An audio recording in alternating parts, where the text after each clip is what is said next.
Bonjour à tous, ravi de vous retrouver pour cette nouvelle page d'actualité en Savoie-Mont-Blanc. Voici les titres que nous allons développer en ce mardi 4 juillet. C'est le soulagement du côté de Bessan. La classe menacée de fermeture à la rentrée reste bel et bien ouverte. Le directeur d'académie l'a confirmé aujourd'hui. Les élèves ne seront donc pas obligés d'aller à Bonneval pour suivre les cours. Les explications dans ce journal.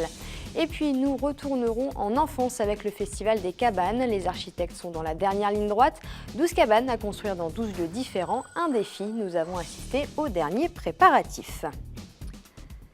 Mais avant de développer ces titres, un mot concernant le procès du meurtre du policier qui se déroule en ce moment à Annecy. Et c'est un rebondissement qui a eu lieu ce lundi. La vérité éclate enfin. Slim Ben Hamed est désigné par ses acolytes comme le conducteur du 4x4 qui a renversé Cédric Papatico dans la nuit du 10 au 11 avril 2012. Un soulagement pour la femme du policier. Le verdict est attendu en fin de semaine. Le quartier de Chambéry-le-Haut est en proie à beaucoup d'incivilités. Parents d'élèves et enseignants se sont rassemblés ce midi devant la mairie de quartier pour montrer leur ras-le-bol. Les écoles maternelles et primaires sont la cible de fréquentes dégradations. Le véhicule de la directrice de l'une des écoles a même vu son véhicule brûler en pleine journée devant l'établissement. Jean-Paul Crespi nous en dit plus. Intrusion, vandalisme, voitures brûlées, la liste des incivilités et incidents dont sont victimes les écoles de Chambéry-le-Haut et leurs enseignants crée aujourd'hui un profond malaise et un sentiment d'insécurité largement partagé par les parents d'élèves. Un malaise qu'ils ont tenu à exprimer haut et fort tout en dénonçant l'inaction récurrente de l'État depuis plusieurs mois afin de rétablir une sérénité tant souhaitée autour et à l'intérieur de l'école publique. 4 plaintes en 2 mois, oui.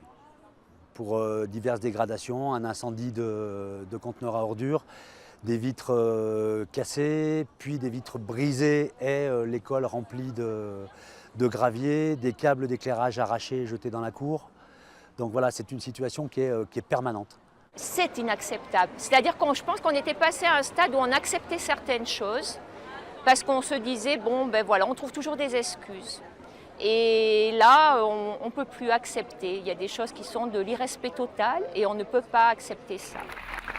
Les Hauts de Chambéry est un quartier classé en zone d'éducation prioritaire et en zone de sécurité prioritaire. Malheureusement, en plein désarroi, la dernière réunion du comité de pilotage de la ZSP s'est déroulée en la seule présence des directeurs d'école, des parents d'élèves et des représentants de l'éducation nationale. Ce que je voudrais, c'est qu'effectivement les choses évoluent et qu'on ait réellement des solutions qui puissent être mises en œuvre. Et qui ne soient pas simplement des solutions pansement sur jambe de bois. Il faudrait véritablement qu'il y ait une prise en compte d'une problématique de fond pour sécuriser les écoles. Oui, je suis inquiet, préoccupé par ces actes qui se généralisent et qui se banalisent. En fait, c'est ça qui est difficile, parce que ça existe et ça arrive partout. Maintenant, ça fait partie du commun et c'est pas normal. Des réunions de travail avec les services de l'État pour assurer la sécurité des établissements scolaires de Chambéry-le-Haut devraient avoir lieu avant la rentrée scolaire. En cette année anniversaire des 50 ans du quartier, de véritables solutions sont attendues pour briser définitivement ce mur de la sécurité. Et on continue à parler éducation, mais cette fois-ci avec une bonne nouvelle. Depuis le début de l'année, une des 2 classes de la commune de Bessan était menacée de fermeture. Eh bien, le directeur académique a finalement décidé de maintenir ces 2 classes. Il a jugé les effectifs de 23 élèves suffisants. C'est donc le soulagement pour les parents et la municipalité qui s'était mobilisée. Kimberly Trivio et Claire Chabal. Nichée à plus de 1700 mètres d'altitude, Bessan s'apprête à accueillir les touristes pour l'été. Mais les habitants, eux, s'inquiètent déjà pour la rentrée 2017. Certains parents ne pourraient pas scolariser leurs enfants dans la commune si une classe était supprimée. Une conséquence lourde de sens pour ce petit village de 352 habitants. Le problème, une fermeture d'une classe, bien sûr que ça calme, on va dire, les familles pour faire d'autres enfants. Parce que, comme je le disais déjà tout à l'heure, on est dans un petit village. À partir du moment où on a des enfants en bas âge, et en plus avec ma profession étant restaurateur, ça devient très compliqué après de gérer des enfants en bas âge si on ne peut pas les mettre à l'école, si en plus de ça on n'a pas de garderie ou de choses comme ça.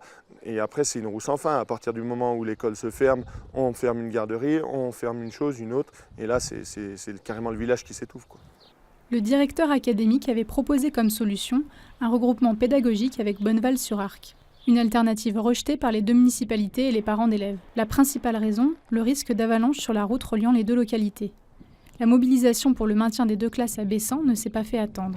On a signé une pétition les gens du village, le maximum de gens du village.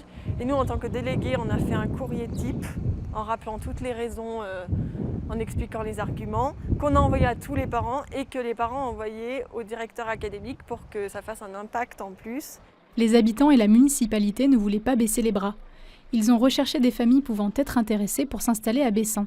Au total, 80 foyers ont été contactés par les réseaux sociaux et l'initiative a porté ses fruits. La semaine dernière, 4 nouveaux enfants ont été inscrits à l'école du village. Victoire, je ne sais pas si c'est vraiment le mot, mais disons que cette décision, c'est vraiment un soulagement et c'est la récompense du travail qui a été réalisé depuis plusieurs semaines par les élus de l'équipe municipale, par les élus de tout niveau qui nous ont soutenus. J'y ajoute également monsieur le sous-préfet avec qui j'ai eu des contacts réguliers sur le dossier et puis la mobilisation également des parents, des enseignants et même au-delà des habitants du village. À l'issue du conseil départemental de l'éducation nationale de ce mardi, le directeur académique a déclaré que les 2 classes seraient bien conservées à la rentrée 2017.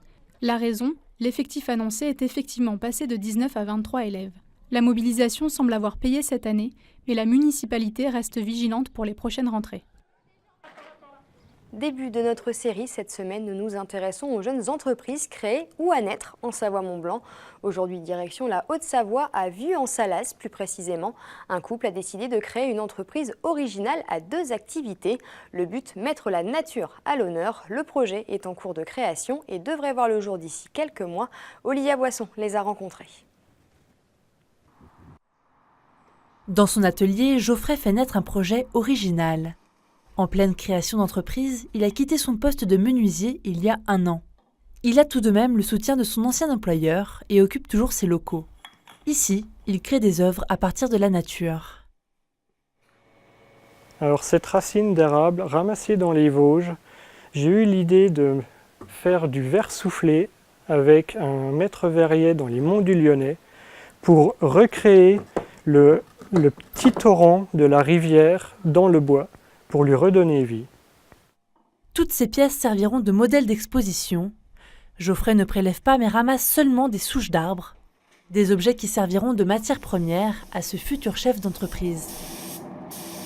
C'est un gros challenge parce qu'on a multicasquettes, mais d'un autre côté c'est très motivant pour l'indépendance et la gestion de son emploi du temps.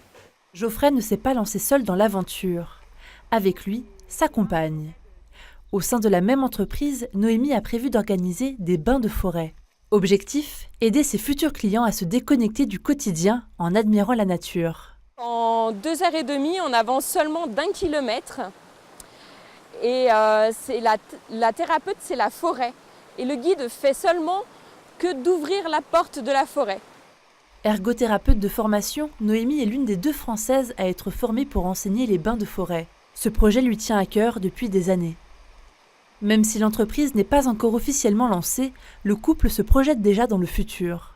On aura un lieu de vie avec dans l'idéal un grand jardin en permaculture, aussi une forêt pour pouvoir faire de la sylviculture. Vraiment que ce soit une vision globale, pouvoir accueillir les gens chez nous. Ça fait aussi partie de la permaculture humaine. Et notre idée, c'est de pouvoir transmettre, quand on sera grands-parents, de pouvoir transmettre un endroit où on puisse vivre en autonomie. L'art, la nature, 2 activités réunies en une société qui devrait voir le jour dès la fin de l'année. On reste dans la nature avec le Festival des cabanes de Faverges. Il débutera le 8 juillet prochain, mais les organisateurs et les architectes, eux, sont déjà dans les préparatifs. Les 12 cabanes dans les 12 lieux différents sont quasi terminées. Kimberly Trivio a assisté aux derniers préparatifs. Mesurer, scier et disposer, 3 mots d'ordre pour la préparation de la future cabane. Premier jour pour cette équipe. Ici, pas d'ouvriers, ce sont les architectes qui mettent la main à la pâte. Une construction libre de 6 mètres carrés où toutes les idées les plus originales sont acceptées, avec toutefois une contrainte de taille. En fait, on a fait attention de ne pas modifier la nature du site, c'est-à-dire c'est qu'en fait le site c'est en pente. Donc le premier thème, c'est comment on peut travailler avec cette pente, comment on peut traiter. Donc c'était le sujet important de notre projet. Chaque candidat dispose d'un budget consacré à l'achat du bois, de vis et de l'outillage. Le Festival des cabanes rembourse les outils et le matériel, enfin les matériaux. Après, si vous les dépassez, voilà. Mais il y a une enveloppe budgétaire de 1 500 € qui est allouée par l'association. Après l'étape de préparation du bois, il est temps de démarrer la construction. 2 jours sont nécessaires pour obtenir la cabane achevée et prête à accueillir les visiteurs. Un délai à respecter même sous une température avoisinant les 35 degrés. On est hâte d'avoir fini le projet. Mais déjà de voir le premier parti, ça nous fait plaisir de voir ça. Dispatchées sur 12 sites totalement différents, les cabanes sont un prétexte pour permettre aux habitants et aux touristes de redécouvrir des paysages locaux oubliés. C'est une construction, il faut qu'elle soit visible par le public, donc relativement solide, même si c'est une structure éphémère qui ne va durer que jusqu'à fin septembre. La cabane fait qu'on s'arrête et que d'un seul coup on se dit waouh quoi. Le Festival des cabanes débutera le 8 juillet. L'an dernier, plus de 1000 visiteurs se sont déplacés pour venir contempler ces constructions. Il ne reste plus qu'à espérer que le soleil soit au rendez-vous.